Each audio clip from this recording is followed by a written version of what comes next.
Awalnya tahun 2005 September ya. Awalnya itu keinginan saya hanya untuk belajar fotografi, tapi karena saya dulu kerja sama orang jadi nggak punya cukup banyak waktu untuk les atau kursus gitu ya. Satu-satunya cara adalah pengen bikin suatu media yang orang-orang bekerja seperti saya itu bisa sharing tips dan lain sebagainya gitu ya. Cari media. Saat itu media luar yang terkenal itu Flickr, terus di lokal itu ada photographer.net, ada forum kamera dan lain sebagainya lah. Cuman memang tergelitik karena masalah desain, user interface dan lain sebagainya yang kita ngelihat kalau di website luar itu kok bagus ya gitu. Saya ngelihatnya yang di lokal masih tertinggal gitu ya dari sisi teknologi dan lain sebagainya. Terus ya udah iseng-iseng aja waktu itu sih, iseng-iseng bikin sendirian. 1 bulan launching, September 2005 kita launching.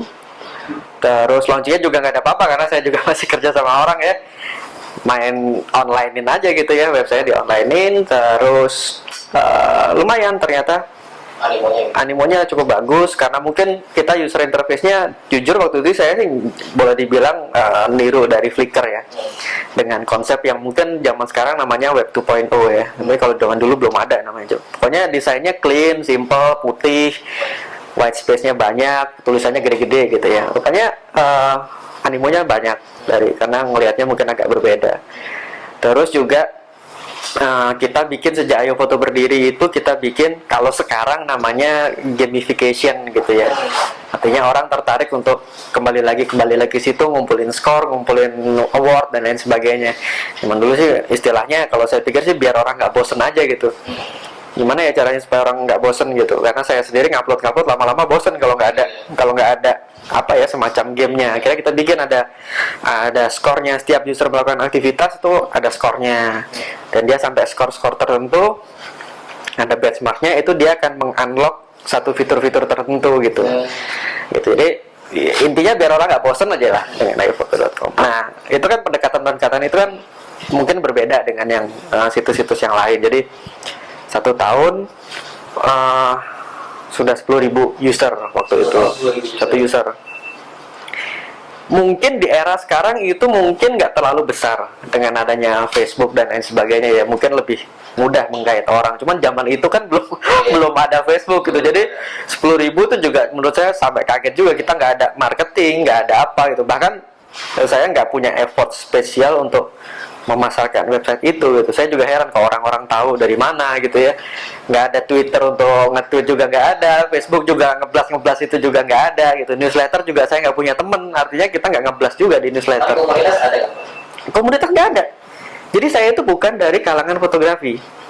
Jadi saya itu benar-benar individu sendirian gitu. Jadi waktu bikin website itu bukannya terus saya promoin di komunitas, saya juga nggak tahu ada komunitas apa aja gitu. Jadi benar-benar nggak ada gitu. Nah itu yang saya heran. Jadi rupanya animo para penggiat fotografi itu mereka haus terhadap suatu media yang mungkin menurut mereka bisa menonjolkan karya mereka. Itu yang bisa saya simpulkan, karena saya tanpa pemasaran pun ramenya setengah mati gitu loh. Jadi intinya kalau saya bilang fotografer tuh narsis gitu, ya kan? Dia seneng kalau karyanya itu diapresiasi orang gitu. Itu suatu daya tarik buat dia sendiri gitu. Kalau sekarang di like lah gitu ya, itu kan bangga itu dikomentari gitu ya. Nah itu butuh media gitu. Dia butuh media, baik media cetak maupun online gitu. Nah makanya jadi mungkin Ayo Foto saat itu muncul di waktu yang cukup tepat aja ya, cukup tepat. Media di lokal juga nggak banyak. Terus ya udah berkembang terus sampai sekarang.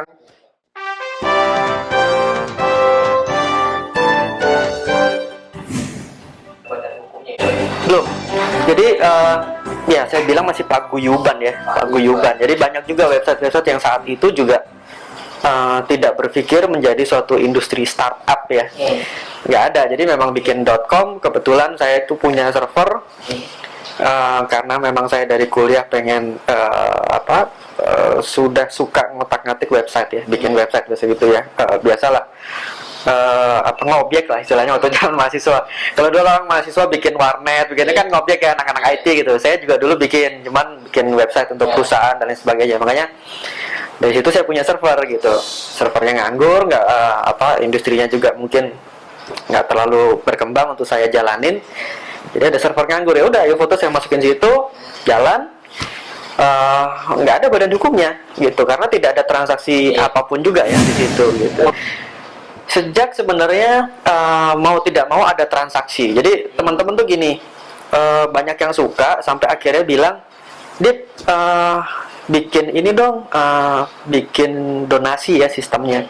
Jadi supaya ayo foto hidup, kita saweran lah gitu. Paling nggak untuk ngurangin costnya ayo foto gitu. Nah kalau saya bilang sih, sebenarnya saya nggak ingin ayo foto itu hidup dari saweran anggotanya. Saya nggak enak lah gitu ya. Kita sama-sama aja lah di sini. Cuman memang nggak bisa dihindarin, cost itu ada. Nah gimana nih solusinya? Waduh, saya pikir-pikir kalau orang transfer ke rekening pribadi saya dan akhirnya tidak termanage, saya sendiri yang nggak enak nanti gitu loh. Jadi ya masjid aja diumumin gitu kan, dana saya gitu terbuka ya gitu ya, karena nggak enak kalau masa disawer ke orang terus kita nggak tahu itu untuk apa gitu. Saya nggak enak begitu. Akhirnya ya udah tahun 2007 waktu itu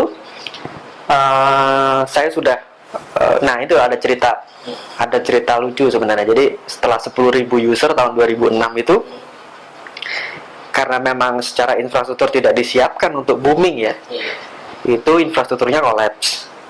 Jadi 10.000 itu membuat server yang saya ada asal-asalan lah itu benar-benar nggak bisa nyala. Web servernya mati, Apache-nya mati gitu ya. Kita nyalain lagi, kita restart, ada orang login lagi gitu, mati lagi. Jadi memang kapasitasnya udah nggak cukup gitu. Nah itu terus terlepas juga dari orangnya semakin banyak, dan itu saya mulai pikir ini gimana nih, saya masih kerja sama orang tapi saya sedikit ada semacam kewajiban moral nih sama komunitas, sudah 10.000 kan, masa terus ayo fotonya mau saya tutup gitu kan. Aduh gimana nih, akhirnya ya udah bicara dengan keluarga, istri ya tentunya, gimana nih kalau saya resign total 100%. Salah satunya ayo foto, tapi bikin perusahaan IT lah waktu itu ya, karena saya latar belakangnya di IT. Ya udah siap nggak gitu, ya udah siap gitu. Ya udah saya keluar resign, bikinlah perusahaan IT, bukan perusahaan ayo foto sebenarnya. Perusahaan IT, salah satu produknya adalah mau tidak mau ayo foto saya masukkan sebagai produknya si perusahaan IT ini gitu. Ayo foto sendiri, kenapa kok saya belum menjadikan suatu perusahaan khusus gitu, karena kita nggak terbayang juga untuk supaya survive bagaimana gitu, cari uangnya dari mana kan gitu. Zaman itu belum ada yang istilahnya startup, contekan untuk bisnis proses juga nggak ada ya kan gitu. Kalau ngelihat Flickr sendiri kan sebenarnya waktu itu diakuisisi oleh Yahoo ya, artinya ya dia dapat investasi gitu. Cuman dia hidup dari mana kan masih zaman itu ya, masih meraba-raba semua lah industri web, hidupnya dari mana gitu. Akhirnya ya saya masukkan di perusahaan IT saya itu sebagai bagian dari produk. Nah jadi tahun 2007 itu ayo foto punya badan hukum resmi PT, sehingga terjadi transaksi, terus ada orang vendor atau merek baik itu berhubungan dengan fotografi, kamera dan sebagainya, mau iklan itu udah transfernya ke Giro, udah ke PT lah gitu. Jadi ada pajaknya dan lain sebagainya gitu. Itu udah mulai resmi tahun 2007 gitu. Nah perkembangan selanjutnya adalah mengenai fitur sebenarnya. Gimana caranya supaya ayo foto pertama berbeda dengan yang lain. Terus visinya saya itu adalah gimana caranya orang bergabung di ayo foto itu bisa mendapatkan manfaat yang benar-benar nyata gitu ya. Manfaatnya itu nyata dalam hal ini kalau saya langsung bilang adalah uang. Gimana caranya gitu. Nah akhirnya bikin mekanisme di mana komunitas itu bisa melakukan jual beli foto di media ayo foto.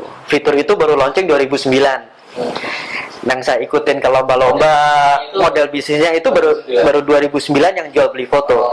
Sebelumnya ya umum artinya website itu ya paling nerima iklan ya gitu-gitu lah umum. Cuman keunikannya apa itu belum ada memang.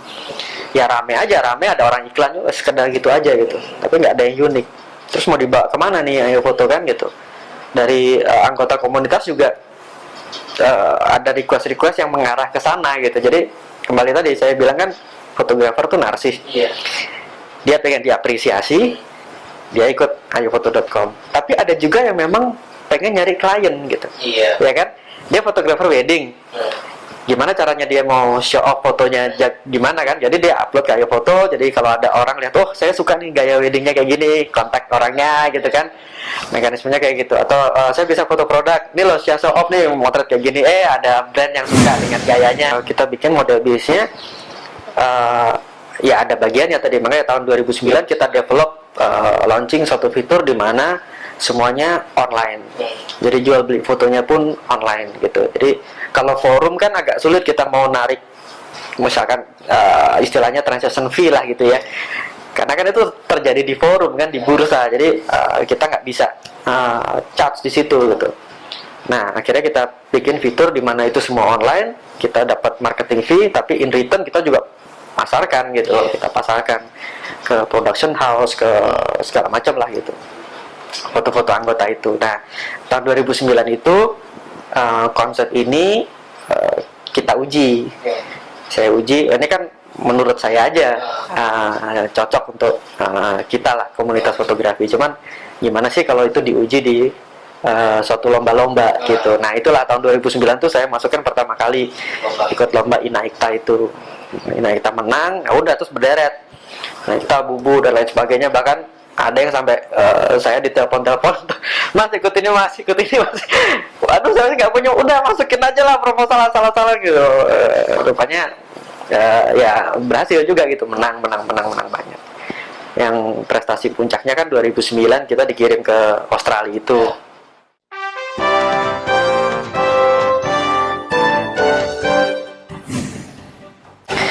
Kendalanya kalau industri-industri teknologi itu selain web development tentunya. Kalau web development kan jelas kita bikin software ya gitu ya. Cuman kalau yang sekarang itu kan kebanyakan web itu service berupa jasa ya. Kendalanya adalah ya kita masyarakatnya belum terbiasa untuk menggunakan jasa-jasa seperti itu gitu loh. Ngeprint online terus diantar gitu kan, terus belanja online barangnya diantar, itu tetap kalau saya bilang masih belum terbiasa orang. Berbagai macam faktor, ada ketidakpercayaan, terus ada unsur bahwa kalau barang orang pengen pegang barangnya, jadi cuma display doang walaupun ada speknya tetap pengen dipegang gitu. pengen lihat barangnya, pengen dibandingin, dipegang gitu ya. Kalau foto juga gitu, jadi ada keraguan bahwa baik dari sisi penjual maupun pembeli ya, dari si fotografer maupun si production house-nya gitu. Kalau dari sisi pembelinya adalah tentunya masalah kualitas. Jadi ternyata kalau saya lihat ya dari pengalaman, memang kita harus banyak belajar dari kualitas foto untuk dunia industri. Itu berbeda dengan kualitas foto untuk seneng-senengan gitu loh, untuk diupload di Facebook lah, untuk diupload di Ayofoto yang sharing-sharing itu memang kualitasnya harus ditingkatkan lagi gitu loh. Kalau di dunia industri sangat detail ya mereka, masalah noise, masalah macam-macam lah gitu ya, komposisi itu benar-benar mereka lihat sekali gitu. Itu kita harus banyak belajar komunitasnya di sini untuk bisa masuk ke fotografi untuk industri. Itu kendalanya. Kalau dari sisi si fotografernya, kendalanya adalah mereka masih belum terbiasa untuk jual foto online. Bahkan ada sedikit sikap skeptis ya gitu. Karena dari dulu itu yang menjual foto, istilah menjual foto itu adalah masih zaman film ya. Itu mereka bikin galeri, promosi di mall, bikin pameran lah gitu, pameran fotonya dicetak gede 1 meter kali 80 cm gitu, terus bawahnya ada harganya 4 juta, 5 juta itu pada saat dibeli, hak ciptanya dibeli, slide negatifnya juga dikasihkan kan gitu. Itu cara tradisional gitu. Harganya memang mahal, 4 juta, 5 juta, bahkan 10 juta gitu ya. Nah, sedangkan kalau mekanisme jual beli di Ayofoto yang kita gagas itu kita main di volume, bukan main di harga per fotonya yang mahal gitu ya. Nah, konsep itu pun belum bisa diterima kalau saya bilang gitu. Sampai sekarang gitu. Jadi kita masih terus sosialisasi gitu, karena bukan kita itu menciptakan model ini sendiri, enggak. Kita melihat dari tentunya dari luar gitu ya. Dari luar itu kalau kita sudah jual beli foto secara digital, itu mereka main di volume gitu. Jadi bisa foto itu dijual cuma $1 itu bisa gitu kan. Kalau orang lihat, wah rugi banget dong, gue cuma dijual 10.000 gitu fotonya. Tunggu dulu, tapi 10.000 kali berapa orang yang download? Tapi 10.000 orang aja udah mahal kan harganya gitu. Nah itu konsep bahwa kok foto saya dijual murah ya gitu, dengan memang bener foto saya bisa kejual banyak gitu. Nah foto kejual banyak pun mereka juga masih belum ngerti gitu. Menurut mereka jual foto kayak jual barang. Jadi BlackBerry gitu dijual, ya udah selesai, barangnya hilang gitu, stoknya berkurang satu. Tapi kalau digital yang kita jual itu adalah hak gunanya. Jadi filenya sih masih tetap ada kan, file di copy berapa kali, mau 1.000 kali juga tuh filenya tetap ada gitu kan, beda sama barang jadi. Nah konsep itu pun juga masih belum banyak dimengerti sama fotografer. Jadi kendalanya adalah memang sosialisasi. Industri fotografi, kalau saya bilang bukan dunia fotografi, lebih kepada industri fotografi di sini itu boleh dibilang kita terlambat 5-10 tahun gitu ya. Kalau melihat situs-situs di luar negeri yang menjual foto secara online, itu sudah booming dari 10 tahun yang lalu gitu. Intinya adalah mindset ya Pak ya? Mindsetnya. Jadi banyak yang, apalagi kalau fotografer senior gitu ya, yang sudah biasa menjual foto yang gitu ya? Jadi padahal mekanisme penjual beli foto seperti yang Ayo Foto Usung itu di luar negeri booming sekali. Karena apa? Itu memberikan kesempatan yang sama kepada semua orang, regardless dia itu sudah senior atau enggak, untuk bisa dapat penghasilan yang besar gitu loh. Jadi contohnya gini, contoh kasusnya, kalau kita itu di kalangan fotografer ya, pada saat kita nawarin jasa ke orang, motret produk gitu ya, ditanya kameranya apa, gearnya apa ya maksudnya. Dari situ kelihatan harganya. Kalau dia medium format, oke lah dia harganya sekian. Terus itu juga berapa lama Anda pegang kamera, prestasi Anda gimana gitu. Jadi itu termasuk portfolio kan. Itu yang menjadikan harga foto kita mahal atau rendah gitu. Nah, bagaimana mahasiswa misalkan bisa compete dengan orang yang udah pegang kamera 20 tahun gitu? Kan nggak bisa kan gitu, walaupun dia jago gitu. Gimana saya mau compete misalkan dengan yang nama-nama terkenal gitu? Nggak bisa gitu, orang lahir belakangan mau ngejar setoran senior yang udah 20 tahun pegang kamera gitu. Nah itu nggak bisa. Nah dengan adanya digital itu dimungkinkan gitu, karena penjual itu hanya melihat hasil akhirnya. Dia nggak peduli ini anak kemarin sore baru beli kamera, atau bahkan kameranya minjem dia nggak punya, sama orang yang udah senior pegang 30 tahun gitu. Nggak peduli dia. Kalau di era digital, yang penting fotonya dia lihat cocok dengan konsep iklannya dia gitu. Dia butuh gitu. Atau dia butuh untuk produk ini gitu, dia restoran, dia pengen foto burger untuk menunya dia gitu. Oh ini ada cocok nih, udah dibeli. Nggak peduli dia itu fotografernya siapa. Nah itu kan menjadikan sama rata semuanya.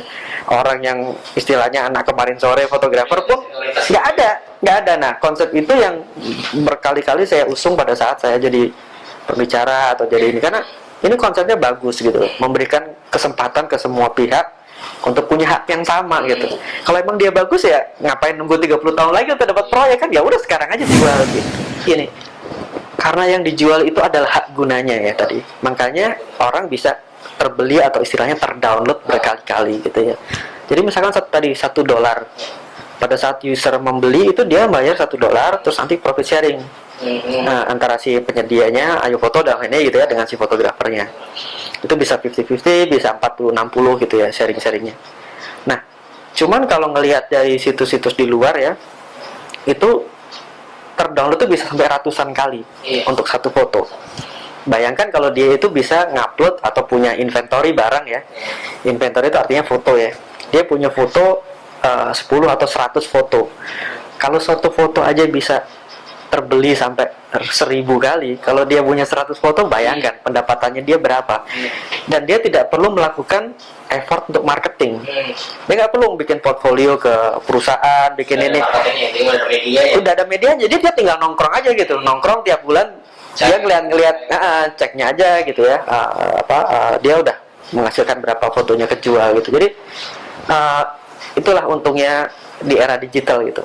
Nah itu konsep itu masih belum banyak dimengerti. masih ada orang yang skeptis tadi, misalkan, oh saya foto Borobudur gitu cuman kejual 10.000, wah rugi dong, saya ke Jogja aja udah berapa tiketnya, belum lagi skill saya gini-gini, itu foto saya minimum harus 4 atau 5 juta nih satu frame gitu.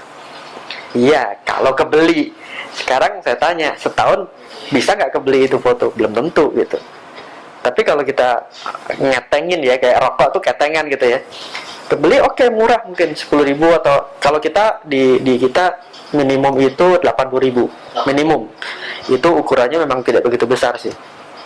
Nah, harganya semakin meningkat kalau ukurannya juga semakin besar. Jadi harganya itu bukan berdasarkan fotografernya atau bukan berdasarkan portfolio dari fotografer, tapi harga foto itu berdasarkan ukuran size-nya. Jadi kalau size-nya kecil harganya berapa, kalau size-nya makin besar tentunya harganya makin besar. Udah itu aja.